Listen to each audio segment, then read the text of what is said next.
Hello lovelies, and welcome to my video series on the Draconic Moon through the signs. So glad you're here. I hope you're having a fantastic day, but if not, I hope I can make it a little bit better. If you're new here, welcome. And if you aren't new and you've been around for a while, I want you to know how much I appreciate you, because I really do. Okay, in today's video, we're going to talk about the Draconic Moon in one of the 12 signs, but I will be doing individual videos for each of the other signs as well.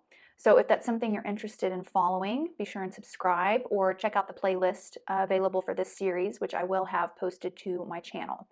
If you don't know what sign your Draconic Moon even sits in, I'll have a link in the description box of this video so you can find out before diving into this series. It's important to know your Draconic Moon because it's essentially your naked, bare soul, what your soul is at its most basic level.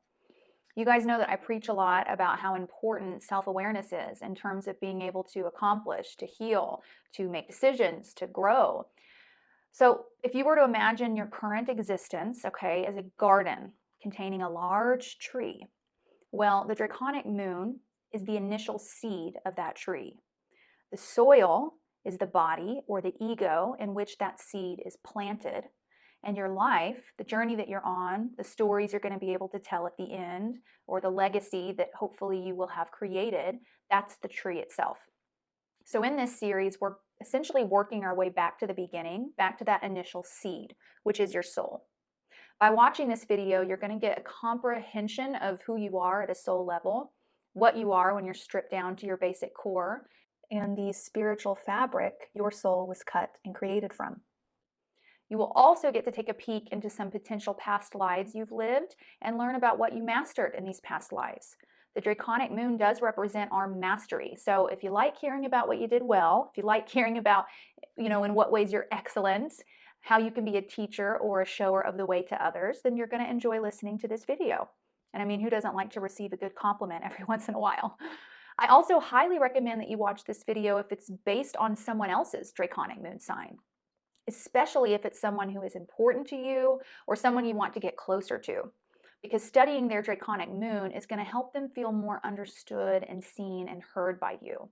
You're going to be able to tap into who they are at a soul level, which is really special. Typically, the Draconic Moon represents the parts of ourselves which we are aware of, but have a hard time getting others to validate within us. We can feel that these parts of our essence are overlooked and unacknowledged by society or those around us. So if you want to connect with someone deeply, very quickly, learn about their Draconic Moon sign. Guarantee it works. Then at the end of the video, I'm going to help you compare and contrast your Draconic Moon sign with your natal chart for this lifetime, and help you question which aspects of your Draconic Moon sign could help you and which could be holding you back from achieving your true purpose. If you want a more comprehensive idea of what I mean by that and why in the world your soul's pure form could actually hinder you in this life, check out the first video I created for this series, which is pretty short and it's to the point. And in that video, I explain how I view the Draconic Moon as a whole and how I utilize it for my clients. If you're excited about this video or in discovering more about yourself and others via astrology, let me know by hitting the thumbs up button. You guys' feedback helps me know what you guys want to see more of. Timestamps and all important links will be down below. Okay, beautiful. I hope you're somewhere quiet and comfy where you can fully disconnect for a bit. Grab a drink or a snack, maybe a blanket, snuggle up to your pet, and let's get into it and talk about your soul's essence.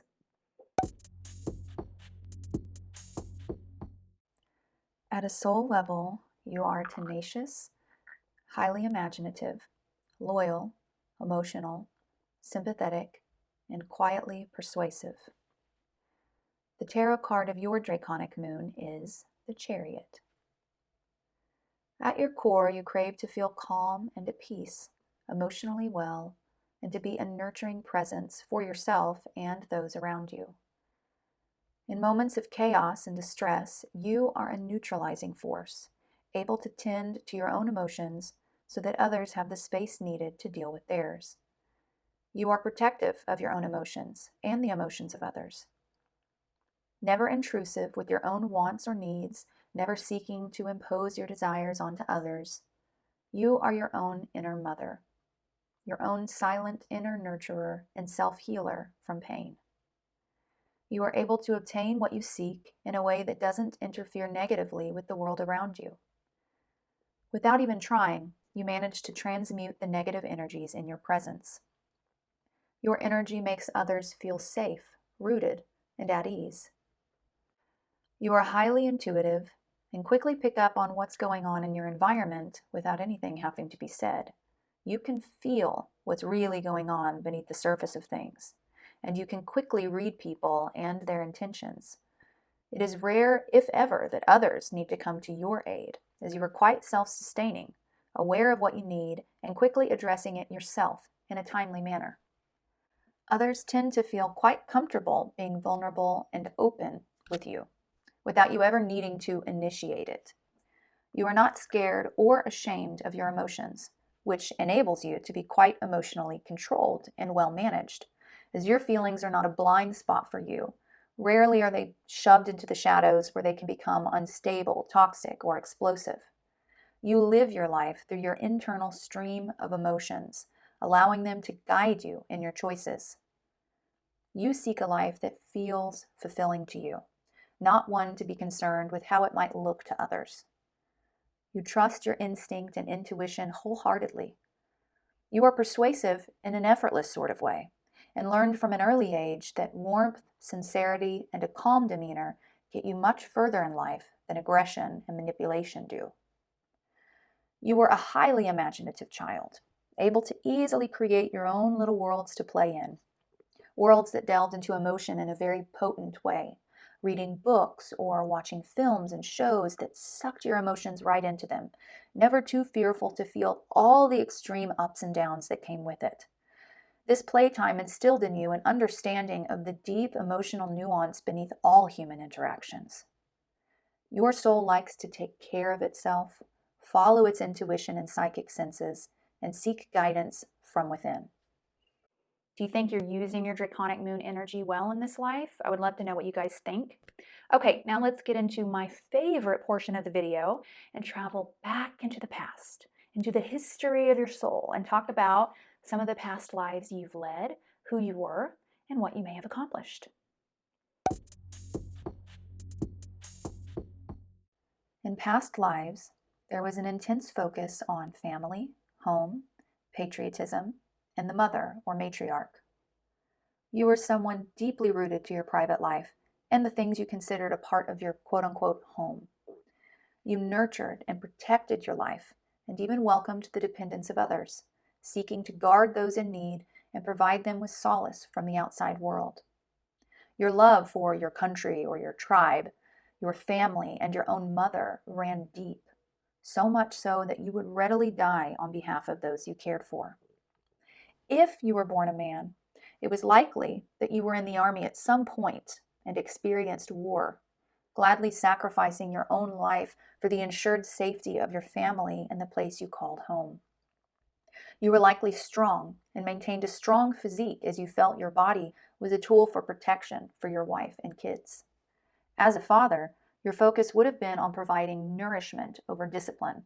And when you were at home, even if it wasn't often due to your job or career possibly pulling you away for long periods of time, you wanted to create an atmosphere of love, joy, and comfortability for your family, always making sure to praise and compliment and show affection to the women of the household. You spent every penny of the money you earned on nourishment for your family, caring very little for material status and lavish items. Your money was spent on household items and goods with practical use and comfort, food, bedding, instruments to play around the fire, games to entertain the family, lighting, warmth, a sturdy door, fabrics for clothing, guns and tools that could be used to protect the home, etc. Your private life is where your heart sang. Even if you had to be a tough guy on the outside, that tough exterior melted once you arrived home. If you were born a woman, it was likely that you were a mother who devoted all her time to her children and her home, cooking, cleaning, nurturing, and caring for her family. Fully satisfied with your home life, you likely didn't leave your house very often, only if required, and didn't desire much of a social life outside of your family and family of origin. You enjoyed raising and creating a family of your own, stocking up on recipes, sewing and mending the clothes, preparing for holidays and family gatherings, etc. Money was only desirable to you when you felt it could offer your family security or protection in some way, and you never felt the need to show off your belongings or flaunt your wealth to others. It is likely that you had many family heirlooms in your home that meant more emotionally to you than they could ever be worth monetarily. These things that held energies and memories from your past and upbringing were precious and priceless to you. You understood the connection between one's mental and emotional well-being to their environment, giving your family a home they could thrive in and find solace in, one which felt nurturing to their soul without a word having to be uttered or a deep conversation needing to take place. You had the quiet intuitiveness of a good psychologist, one in which merely sitting in their presence instantly calms and comforts you, one in which instantly makes you feel understood, with nothing more than their eye contact and a subtle smile. Whether born male or female, you would have been the sibling to take your mother in when she was old and could no longer live alone. You would have also been the type to take in strangers or those in need from time to time, welcoming them into your family, providing them comfort, meals, laughter, a warm bed, and a temporary place to call home until they could get back on their feet. You appeared strong, tough, and formidable on the outside, perhaps even a bit intimidating to those who first met you. But it was obvious to those closest to you that you were a soft, sweet, loving, and sentimental person deep down, which only those who earned your full trust had the privilege of experiencing. You had an amazing memory and loved passing the time by retelling old stories from the past. You were very nostalgic, and watching your children continuously grow and change before your eyes was one thing that could definitely bring bittersweet tears to your eyes. You cherished the good times, never taking them for granted, and fought through the bad times, no matter how hard, all for the sake of those you loved. You were a highly psychic person, often being able to predict or forecast certain future events or just feel what was coming. This made you very good at whatever you chose to do for a living, as it gave you a sort of sixth sense edge over others. If not just solely a parent, using this psychic sixth sense to kind of know what was going through your children's mind at any given moment, you would have been in a career which had an element of flow or freedom to it, something that changed, at least periodically, and required an action-oriented sort of spirit, and a job which you could use your intuition.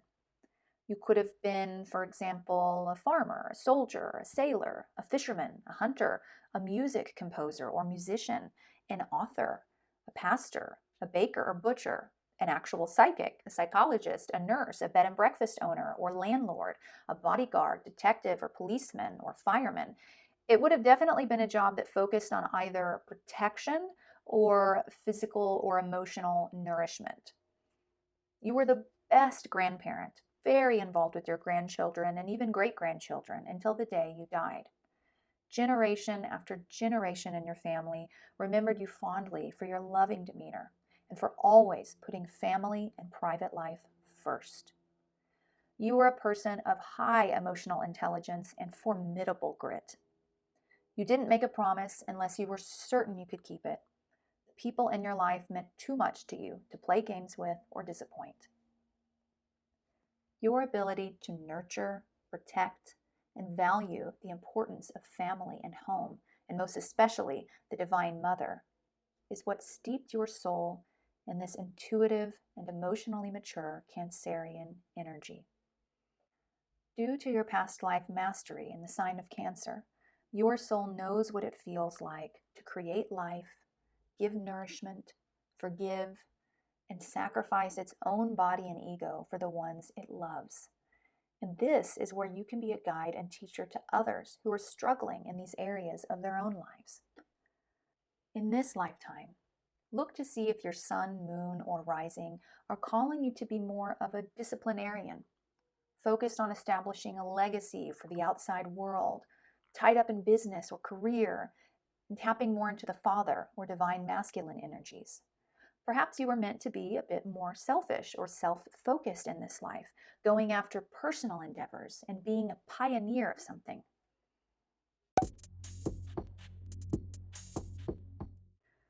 Okay, so now I want to talk to you guys about my personal thoughts on those with the Draconic Moon in Cancer. And I actually have two people in my life with this placement. And I think the first thing that is noticeable about someone with this placement is they have this very quiet but intense energy about them. Their aura feels very potent. It feels like it has a lot of depth to it without them having to do anything real, expressive. And so because of this really intense aura, they can command the energy of a room and be looked at as a leader without even attempting to take on that role. It's like a natural thing they carry within them. And I think it's because of, Cancer is the archetype of the mother in the zodiac, which is the leader of the personal life, the leader of the household, the matriarch of the family. And so the Cancer mother leads in a way that's more feminine than masculine. So it's more introverted, it's more within. And those with the Draconic moon in Cancer tend to, have the same sort of energy, like this a soft sort of leadership energy about them. Another thing I've noticed is these are some of the most naturally inventive, creative, and imaginative sorts of people. Their imagination and ability to come up with new ideas or actual inventions is pretty remarkable. And they all tend to have a creative streak in some capacity or another, or a natural creativity within them, even if they don't go into a creative sort of field. Even if they're in business, what allows them to excel in business is their unique and inventive way of thinking that kind of goes against the grain in a sense. Another thing with those with this placement is they really rule over their private domain. Their private life is incredibly important to them. So their home life, family life, and they are so good at keeping their private life private. They're really good about setting boundaries in that sense. They don't seem to grapple with a lot of the insecurities and need for validation that causes most people to maybe open up a little bit more to other people about what they're going through or what decision they're thinking about making. A lot of times we open up to people because we're feeling insecure and unsure about which path to take. And so even though we would rather they not know about what's going on, we kind of feel like we need their advice or their input. And it's not that Cancer Draconic moons never feel that way, but it's so much more rare. And I think they are really good about weighing the pros and cons of exposing parts of themselves. Not even just themselves, but their family members. If they are, for example, married to someone, they take that vow of love very seriously. And so even if they're going through something difficult with their partner, they're going to really, really hesitate to talk about those issues with other people because they are always really focused on protection of those that they love, even when those loved ones may be harming them at that time. They want to see if they can work through that in private before allowing others to take a peek at what's going on. And they usually are able to kind of put out their own fires, deal with their own issues while keeping everything behind closed doors and keeping everybody protected. And so people who are close to those with a Draconic moon in Cancer tend to feel very safe in their presence because they lead by example in terms of what it means to be loyal to someone and to protect them and their feelings and their emotions. They're not the type to gossip because that goes against so much of what they believe in. They're really big on integrity and emotional safety. And so that's something else that I've noticed about those with this placement. The celebrities that have this placement or famous people that have this placement in general, they are like shining examples of celebrities who keep their private life completely private. Everything out in the public domain has to do with their work life, their career, but private life they keep very safeguarded. And it's that mama bear sort of energy that Cancer carries because Cancer is the mother. They just have this instinct to protect what they love, who they love, and keep things safe. Another thing I've noticed about those with this placement is they are really formidable in their careers. Whatever they choose to go into, they can withstand a lot They can go through a lot more than others would be capable of. They just have this strength that comes from their attuneness to their with their emotions. They're very in tune with their emotions and what they're feeling at any given moment, and they feel a lot. Their depth of emotion is really vast and really great. It's where they pull from their creativity and their ingenuity and their inventiveness. They feel everything. But they're very much always aware of what it is they're feeling. They don't push it away or to the side. They just feel what they feel in the moment. And they're able to get through things with a little more ease, I think, than other people, or at least maybe not with more ease, but successfully. They're able to get through things successfully because they're not blocking any part of themselves in order to achieve what they want to achieve. In fact, they embrace all the ups and downs. You know, Cancer is associated with the crab and with the ocean, you know, with the moon. The moon cycles through the zodiac faster than any other planet. The ocean consistently has high tides and then suddenly low tides and then storms and calm waters. So people with the Draconic moon in Cancer, they've just become so highly adaptable, and it's because of their intuitiveness, how connected they are with their emotions. So they're very formidable in whatever career they choose. And another thing, because of how intuitive they are, how connected to their emotions they can see through people very easily. I mean, almost instantly. They give the best reads on people just from that first interaction they have with them. You know, if you are unsure about someone new in your life, have the Cancer Draconic moon sibling, parent, whoever it is, meet them and ask them, what do you think?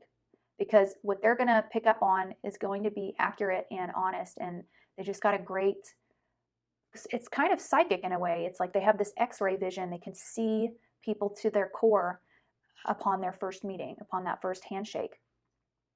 And this also allows them to establish meaningful and long-lasting friendships and relationships in their life. They're able to keep themselves protected against those who maybe would be toxic for them or would pull them down, because they can see a person instantly right off the bat.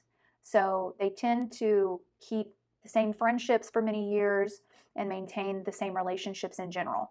You know, because if they've decided to interact with you on a regular basis, it's because they already know you're a good person, or you're a good match for me, or, you know, I like your energy. So they're good at weeding out bad people, toxic people, negative people. And so that's kind of a superpower that they have, or a strength that they have. In fact, one of the Cancer Draconic moons in my family, which I'm actually the only one in my family that has studied Draconic moons. So keep in mind, no one is aware except for me, really, that this person has a Cancer Draconic moon. But isn't it kind of funny and ironic that they are the person, we always want their input and their opinion when a new person enters the family, like, you know, a sibling has got a new boyfriend or girlfriend, or a new boss, or, you know, I don't know, anytime a new person is entering the family, everyone comes up with their own opinion, sure, but the first thing they want to do after that person has kind of left the room is look at our Cancer Draconic moon in the family and say, what did you think? And a lot of times what they thought is vastly different from what everyone else was picking up on. Or sometimes it's like, okay, I kind of thought that could be it, but I wasn't certain, but you've confirmed it for me. Like, we all really trust their opinion when it comes to first impressions and getting a read on someone. And we don't always get a whole lot out of them because, you know, Cancer Draconic moons are very much against, you know, gossiping and that sort of negative energy. They're very honest and very truthful. They maintain integrity, but they do it in a way that is kind, that is gentle. They do it in a way that, well, if that person was standing in the room and overheard what you were saying, there wouldn't be any offense. Okay, so they're very trustworthy, I guess, is what I would say. Secrets don't get out around them. They don't want to expose other people, and they just have this, again, this really protective energy that makes you feel safe when you're around them or when you're under their wing. They are the types that don't have breakdowns, that you don't have to worry about catching them. Like, are they going to fall, and am I going to have to pick them up and carry them? It always seems to be the other way around. They are just very strong and formidable, just like that mother archetype. what a mother has to go through to become a mother. Her body completely changes. Labor and delivery is so painful. And then even after birth, it's like sleepless nights and, so many difficult things that can wear down the mind and the body and the spirit. But a good mother is able to go through all of that and make it look easy, make it look enjoyable. Pull the joy from it, focus on the joy and the love in the situation, and it makes the mother stronger for that. And that's what people with displacement have. They have that energy of really being able to go through a lot and still be relied upon. Like, you still know that that person's going to be okay. If there's anyone we need to worry about in this situation, it's not them. They always get through stuff. So they have this incredible strength about them that allows them to get really far in life if they want to. But another thing that I've noticed about those with displacement is they're not driven by materialism or even status. Now, they may want to attain material wealth and they may attain status in some sense, but it's not the driving force behind anything that they do. Their driving force is their inner joy, their love for something, their passion for something. It's all connected back to their emotions. If something doesn't feel good, if it doesn't feel right, I'm not pursuing it. I don't care how much money you're handing me. I don't care what kind of pedestal it's going to put me on. I'm not doing it. It feels worthless to them if their emotions and their feelings aren't tapped into it. So they will definitely forego opportunities that don't feel connected to their emotions and what they're seeking in terms of fulfillment. So that's very admirable, I think. And yeah, it's just something that I've picked up on with them. But they can be very successful if they want to be. But it's because they're following their emotions. So I think it's probably easier for someone with a Cancer Draconic moon to tap into their purpose because they're just so aware of what they're feeling at any given moment. And so they're able to kind of, follow that. But it's ironic because, I really think that Cancer Draconic moons have this vast amount of emotion within them that they're tapped into, maybe more so than the other signs, but you don't hear them talking about emotion really, or you don't hear them trying to intellectualize emotion or put it to words. You just witness them maybe expressing it or feeling it, or I don't know. It's so strange because in a lot of ways, people wouldn't view the Cancer Draconic moon. You don't view them as an emotional person. Because when we think of a real emotional person, that often describes someone who maybe has a bit of a temper or is prone to, they cry a little bit easier than most people, or, where you're imagining someone who's really expressing a lot of various different emotions. The Cancer Draconic moon, they don't necessarily express them a whole lot. They're not considered an emotional type of person, but they have this emotional depth. And I think that the reason you don't see them necessarily expressing it is because a lot of times when someone breaks down and finally cries, or when someone finally loses their temper, that has to do with that person was suppressing their emotion for so long until it reached a boiling point and then it overflows. Okay, well, a person with a Cancer Draconic moon doesn't tend to do that. They'll feel what they're feeling in the moment and express it in that moment, but it hasn't grown to something so massive and explosive. So it's like bit by bit by bit. So they're very emotionally controlled and highly emotionally intelligent. But you don't see them like really talking about emotion too much. I think they're so connected to it. It's like its own separate language for them, and it's not. I think they view it as, how can you translate emotion really? That's not possible. How do you take a feeling and then put it into words? That sounds absurd. They just feel through things. And that's another thing that I've noticed about people with displacement is, like, for music, for example. This is just an example. The Draconic moon in Cancer in my life works in the music industry and adores music. But I guess you could apply this to, depending on whatever their area of interest is, okay? But for the person in my life, when it comes to music and songs, it's how the song makes them feel. And they really do not care what the song is saying in terms of lyrics.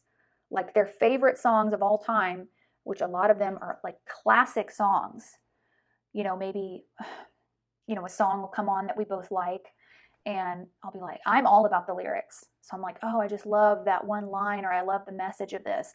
And the Draconic Cancer person in my life is like, oh, I haven't really ever listened to the lyrics. And I'm like, but I thought this was one of your favorite songs. Yeah, it is. Well, how can you like it so much if you don't even know what it's saying? They're like, I don't know. I like the sound. They like what the music makes them feel. They're not trying to intellectualize what it is they're feeling. Yeah, they don't need a whole lot of words in order to understand what they're feeling, what they're going through, what direction they're going to go in. And I think that's really fascinating to me, because it is true. It is kind of silly to think that we could accurately convey an emotion or a feeling through words. You could do it somewhat, but it will never be as precise or as accurate as just simply feeling it. And they're really good about that. Another thing I've noticed about people with this placement is I've never once seen them claiming to be a victim of anything. And a lot of them have every right to express that they've been victimized by someone or something, but they just don't. They're just not the types to do that. They deal with everything internally and within. So it's not that they don't ever feel victimized. In fact, I'm certain that they do. I'm certain that they have. I think, Cancer is the sign of Cancer is a lot about control and protection. And so I'm assuming it comes from something within that, but they want to be always in the mindset of, I have control over this. I have control over myself. I have control over my life. So I don't know if they have this negative view of a victim mindset, or maybe they truly just don't ever want to see themselves in that light. I'm not sure. They just don't want to expose that feeling to other people because they think it puts them in a weak place. I'm not sure what it is, but they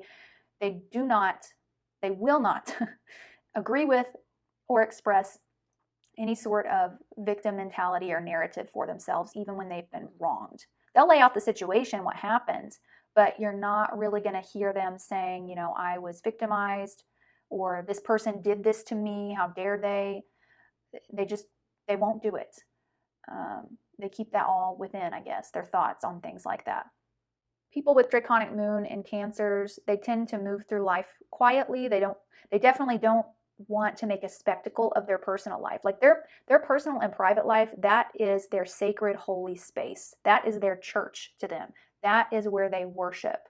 And so they're very protective of that part of their life. So no matter how loud and out there their career might be, or how spotlighted, their career may be for them, you're not going to see them shining any sort of spotlight on their personal and private life. And it's because they value it so highly. It's like they know that without privacy in the most sacred and personal spot of my life, I become weak.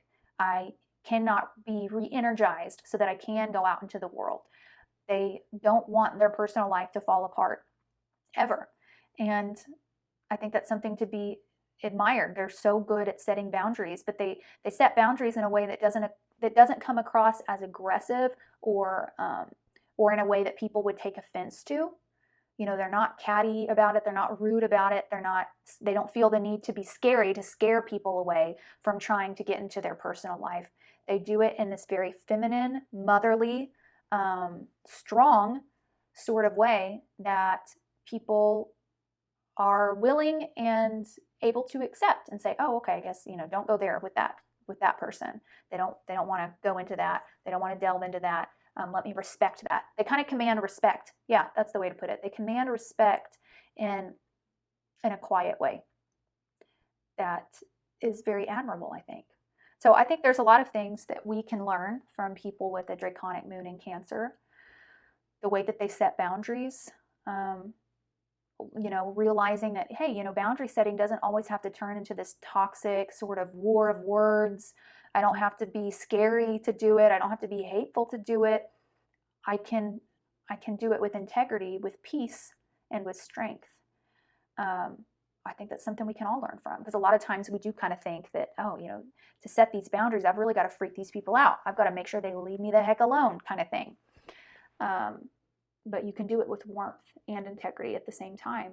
The way that they follow and value their emotions their inner fulfillment above everything, which inevitably leads them into a life of purpose, is incredible. You know, how many of us, maybe if we're writing out, what really drives us in life, and we have money or status or passion, I think a lot of us would put the status or the money above our passion for something. And people with the Draconic moon in Cancer don't tend to do that. They know that that is backwards. And they end up happier in life because of that. They don't feel disconnected from what they're doing or what they're pursuing. The way that they protect those that they love from scrutiny, from hatefulness, from judgment, by keeping things private that should stay private, not having this sort of urge to open up about scandalous, gossipy sort of things, or not trusting themselves enough to make a decision, is really admirable as well. It's something we can all learn from. And then, last but not least, the way that they have acceptance for the ups and downs in life. In fact, they embrace them. They don't push against them. They don't fight against it. And it makes them able to withstand so much more. It gives them strength. Acceptance is something that a lot of us have a hard time with, especially when things don't go our way.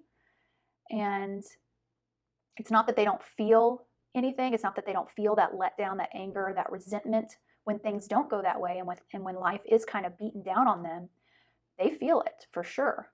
But they always are able to come to a place of acceptance and get back up again before things come crashing down too hard. And that is a skill. That is such a skill. And that's why so many people with this placement are so successful in their careers specifically. In fact, I'm thinking about doing a whole separate series or I might just do actually one video where I go through and show you guys celebrities, famous people that share the same Draconic moon sign. But I was really blown away by the celebrities that have the Draconic moon in Cancer. So I'm going to go ahead and list them here. But stay tuned I'll come up with some sort of video where I'll list them all out. But just to name a few, okay, we have Beyonce, Julia Roberts, Christian Bale, Steve Jobs, Tyra Banks, Jeff Bezos, and Bill Gates. That's crazy, you guys. I mean, that's insane. And so yeah, I really, really admire this moon sign. And if there's a Draconic moon in Cancer in your life, respect their privacy. Build trust with them. Show them that you can be someone, that you are someone to be trusted, that you will protect them in the same way that they give protection to you. That's what they really value, that you won't try and push them into a place of status, even if it means they're doing something that they don't feel passionate about. They want to be with others who value a connection to life, a passion for life, that follow their stream of emotions, their joy, their love for something over the material things, over the status seeking. One more thing that I have to say about those with this placement is they tend to root for the underdog.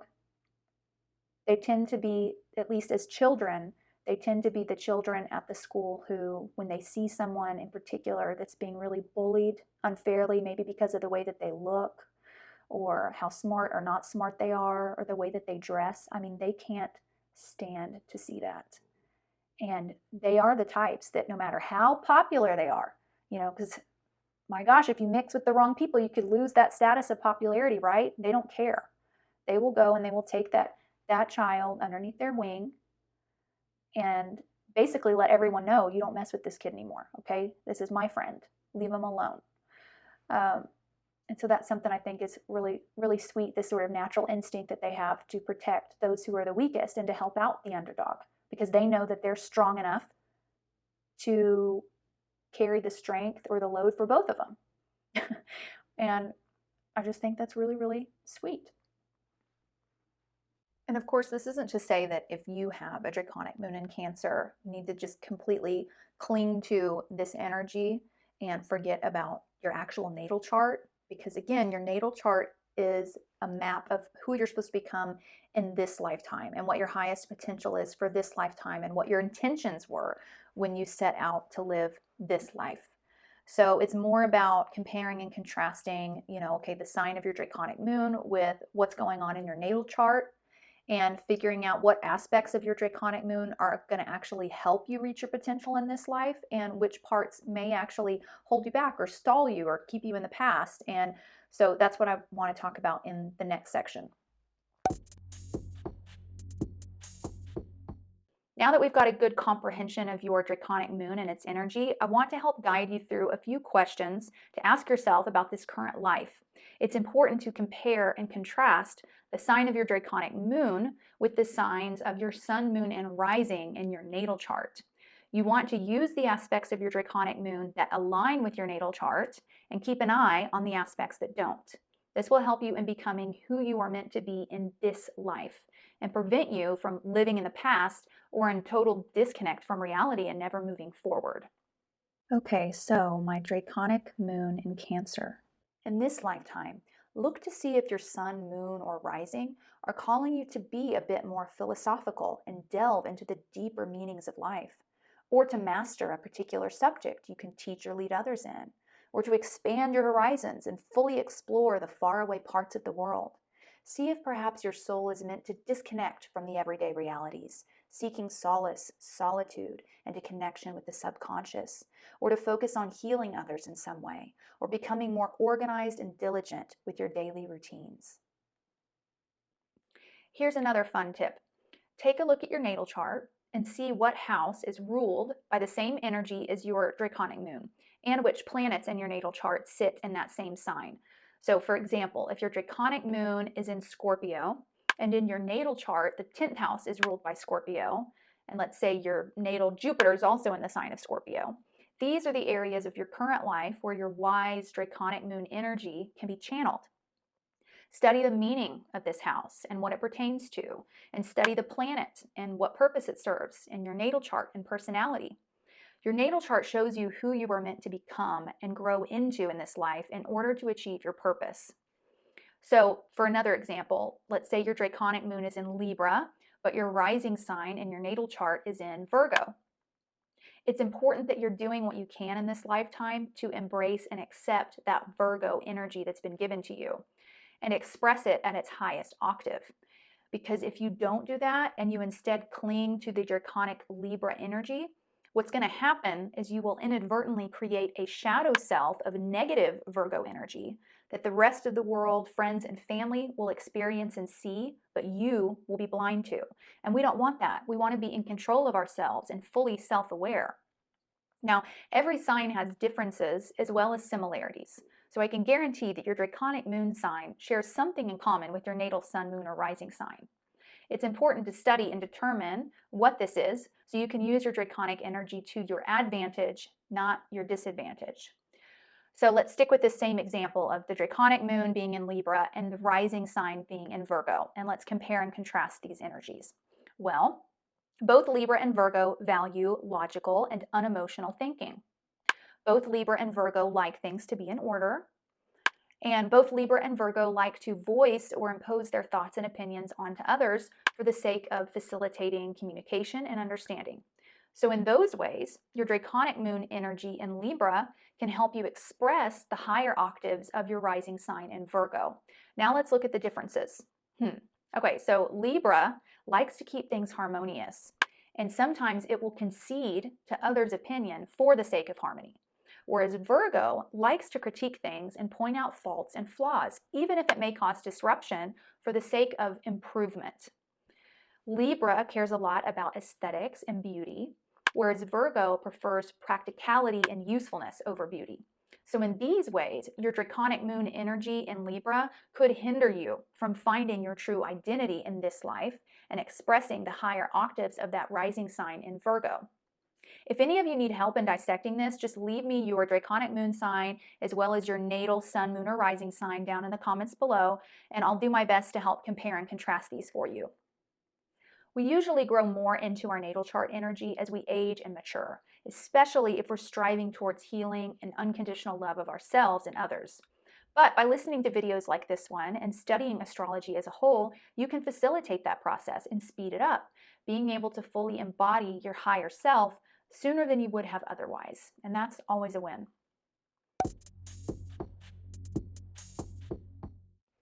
If you find that you totally relate to your Draconic moon, but feel completely disconnected from your natal chart, I recommend you watch a video I did on how and why we sometimes don't feel our natal chart is accurate to who we truly are. I have a section in the video on the Draconic moon specifically, and I'll leave the video link right here so you can check that out next.